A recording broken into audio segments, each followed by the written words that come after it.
I don't think I have it in me. What harm could one more possibly do? What difference could one more possibly make? You'll have tried, which is better than having not. And if I fail? Then Okay, so welcome to episode 2, Building in Public, the what, why and how behind the sun edit. Let's go. Damn, she bad. She the baddest in the room. Big bags when you see her coming through. Model body with a face that make you zoom. Yeah, she bad. That bitch bad. It's not just another brand. It's an experience-first lifestyle brand that revolves around the sun. We celebrate experiences out there in the daylight and help our community show up for it in the most mindfully designed products that will enable them to do so. So the bottom line is, if it's not helping you reconnect with yourself, nature or other people, we don't do it. And if it is not sunlit, it doesn't belong here. The why behind the sun edit happens to be a personal one, but I saw it happening with a lot of people around me. I saw that the world was pulling us into our computer screens, into our own minds, into our four walls, whereas the sun calls us out. The sun edit exists for people who want to live outside in the light, in the presence and in some real human contact. I was always an out there person. If it's raining, I'll come out, put my desk outside and study under the sun. If it's cold, I would sit under the sun for hours. And for the past year or so, I sort of crammed myself into the four walls. I had a pressure of figuring out and I wanted to do that, and so I just completely isolated myself and stopped being out there, and in turn lost my old spark. And I realized that life is not supposed to be like that. And while sulking one day right next to my window pane, I literally, like seeing the sun rising, I literally had my epiphany. I wanted to bring back living in light. I wanted to bring back a sense of belonging in this world, and I wanted to enjoy life with people in light and really be present in the moment rather than sulking all the time for the future. And that's how the Sun Edit grew. That's how the Sun Edit was born. And if you want to live in presence, positivity, peace and no pressure, then just say yes and we'll bring the Sun Edit to your life. Welcome to the club. Let's live a little extra. Yes, I'm aware I might be the only person who talks about the sun like this. And at this point, I'm being called as the sunny girl by all these founders that I've shared my vision to, but like, I can't help it. Just look at this. So pretty, shining through the clouds, making a place, showing up every day. Why shouldn't I cherish it? As we all should. Hi guys, so let's jump into the how of the Sun Edit. It's one thing to have a vision and another to bring it to reality. How do we make a person who simply doesn't care and who is stuck in amidst of the chaos of 1,000 brands feel the emotions that our brand wants them to feel? And the answer is branding? No. Branding is not really a new thing that you're doing anymore. Having a logo, a certain typography and a certain color palette doesn't make you stand out anymore, because every other person is doing it with the resources at hand, with like AI, with the progress in designing industry. It's nothing new. So what do you do to stand out then? You work on building a brand narrative, and that too with a resource that is freely available to you. And also, before you ever have to launch your brand, you can already work on building a community, and here's exactly how you can do it. Now guys, let's get technical. How do we build a brand narrative? And if you're someone who is also working towards building a lifestyle brand, please stay tuned and listen to what I'm saying. For building a brand narrative, there are 6 steps that need to be followed. The first one being finding the brand narrative. The narrative that you're trying to push has to be super clear, and you can reach to it by answering these 2 simple questions. First of all, what does your brand stand for? You have to answer this question in maximum 3 to 4 words, and then that becomes your brand narrative. For example, for Nike, it's just do it. For the Sun Edit, it's going to be life's out there. Right? And the second one is, what sort of emotion do you want to leave a person with after watching your content? The second step in this process is to decide your brand mission. The way to do is not to look as to what you want your brand to be, but what you want your brand to be for the people, for the community. For example, your vision, your mission cannot be, I want to be like the best lifestyle brand. No, it cannot be that. It has to be something to do with the people. So for the Sun Edit, the mission is to get people to live life out there where it's meant to be and help them show up for it prepared. The third thing that will help us to build our brand narrative strongly is an enemy framework.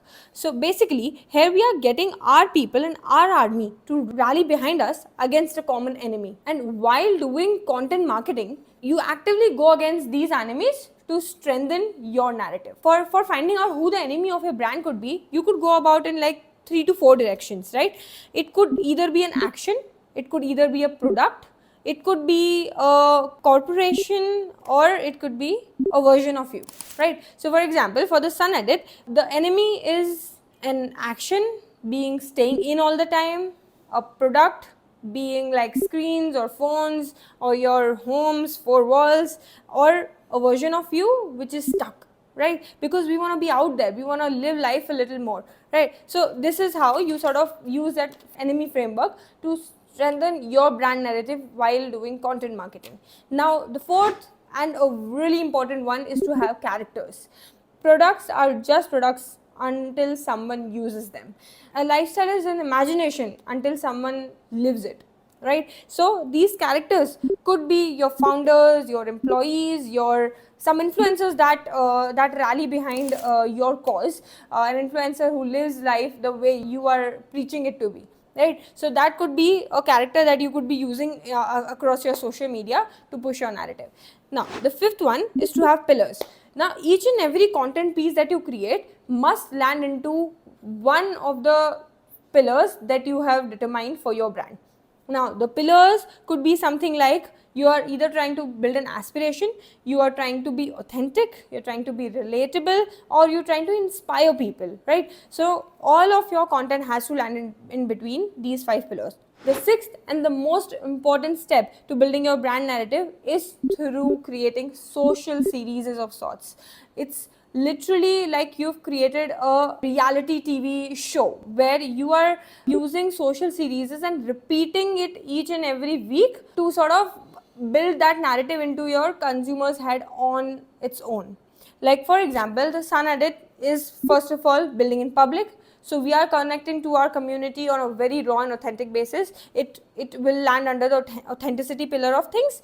And with our social series number 2, which is the Sun Edit to your life, we are sort of showing authenticity and relatability to the people, that how your life is going on right now and how we want it to be.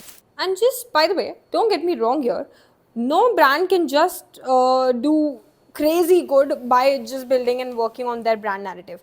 You also need to make sure that your products and your packaging, all the customer touch points are accurate and are all screaming the same thing, are providing that quality that your audience deserves.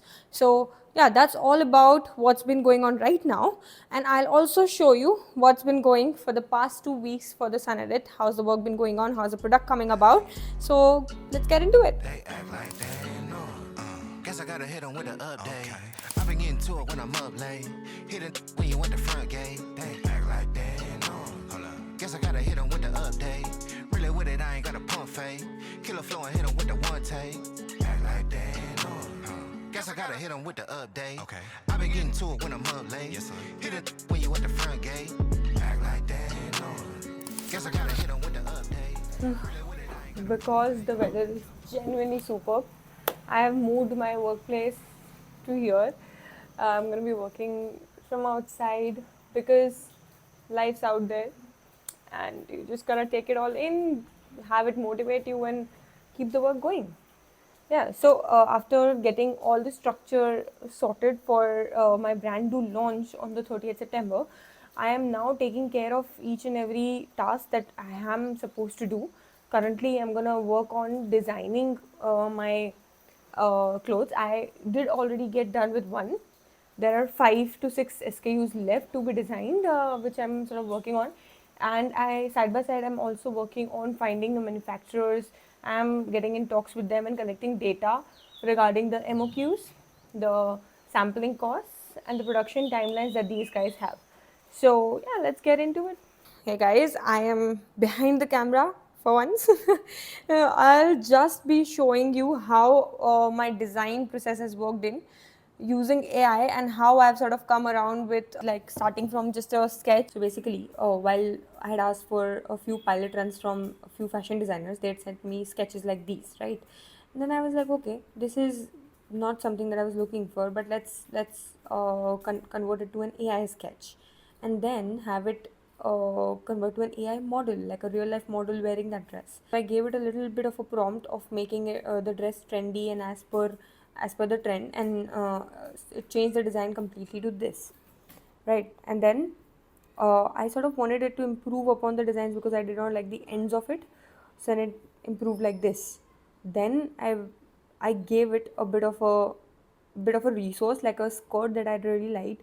I gave a reference of that skirt and told GPT to change this part of the skirt to something like that, and it did it accurately. Post that, I sort of went on to design the back of the dress, something like this, gave it a little bit of a scarf to stick to trend, and then that is how the final design looked like. And I was like, okay, a lot could be done with ChatGPT here. I could have, or at least envision any design that I made right now to in day and night times with a different background, with a setting that I would want to see or wear that dress in.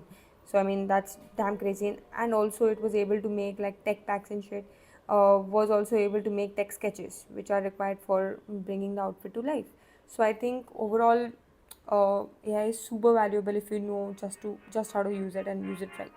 Look, I just been keeping my poise, made by the million, but still unemployed. So guys, we are currently going to be visiting manufacturers, and I'm taking you guys along with me. Look at the weather. Put down the liquor, start drinking LaCroix. The pain wasn't choice, but now I rejoice. My uncle had told me that I was the one. I played the shit smart, now my bragging and dumb. Lil' shorty had hit me, said she wanna come. Her dress is just black, but she not a nun. I'm so Pasadena, cause that's why I'm. So guys, that is all that's been going on with the build in the Sun Edit. From the next week onwards, we are really gonna get in on the ground and do the execution that's required for the brand to come alive. We are going to get out of the isolation phase and really make sure to bring the brand to reality by doing some actual groundwork. And I am going to be taking each and every one of you all along with me. So let's go, let's build this, and make sure to subscribe to my channel so you're kept updated with where the build is going. Press the bell icon, like, share and subscribe to the channel. Thank you.